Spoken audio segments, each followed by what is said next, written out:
بسم اللہ الرحمن الرحیم، السلام علیکم ورحمۃ اللہ وبرکاتہ۔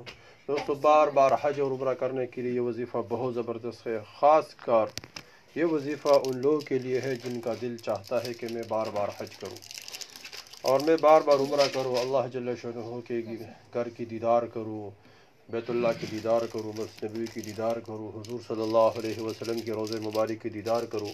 یہ ہر مسلمان کی چاہت ہے، تو اسباب نہ ہونے کی وجہ سے انسان نہیں جا سکتا ہے، تو اس لیے یہ وظیفہ بہت زبردست ہے۔ اس وظیفے کو پابندی کے ساتھ کی جائے اور انتہائی دل جمائی کے ساتھ اور انتہائی توجہ کے ساتھ اور انتہائی پابندی کے ساتھ کی جائے تو انشاءاللہ اس وظیفے کی برکت سے اللہ جل شانہ انسان کو بار بار حج اور عمرہ کرنے کی توفیق عطا فرمائے۔ دوستو، سب سے پہلے وظیفہ یہ ہے کہ ہم روزانہ 11 مرتبہ درود شریف پڑھیں۔ 11 مرتبہ درود شریف پڑھنے کے بعد پھر سورہ بقرہ کے آیات 128 پڑھیں۔ سورہ بقرہ کے آیات 128 پڑھیں 7 مرتبہ۔ درود شریف پڑھیں 11 مرتبہ اور سورہ بقرہ کی آیات پڑھیں کتنے مرتبہ؟ یہ بھی 7 مرتبہ پڑھیں۔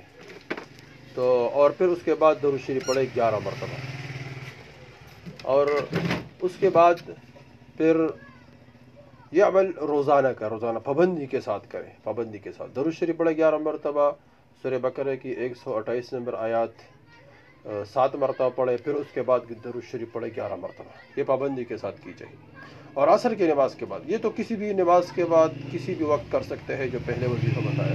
دوسرا وظیفہ یہ ہے کہ عصر کی نماز کے بعد کثرت سے پڑھیں یا اللہ یا رحمان یا رحیم، یا اللہ یا رحمان یا رحیم، کثرت سے پڑھیں۔ جب تھک جائے بندہ، تھک جائے تو پھر اس کے بعد دعا مانگے۔ انشاءاللہ اللہ جل شانہ بار بار حج کرنے کی اور عمرہ کرنے کی توفیق عطا فرمائے۔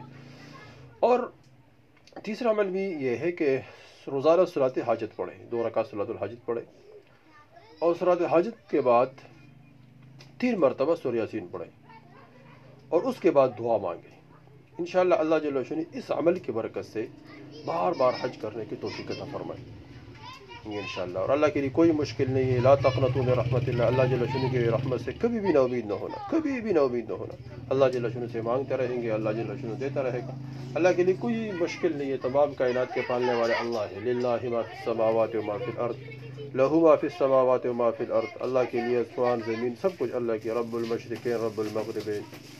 تو یہ اللہ جل شانہ کے لیے سارے کائنات اللہ کے ہیں، تو اس طرح ہم اللہ سے مانگیں گے تو اللہ جل شانہ بار بار عطا فرمائے۔ دوستو، یہ وظیفہ خود کرے، آگے شیئر کرے تاکہ سب کو فائدہ اور کوئی بھی اس کے فائدے سے محروم نہ رہ جائے۔ والسلام۔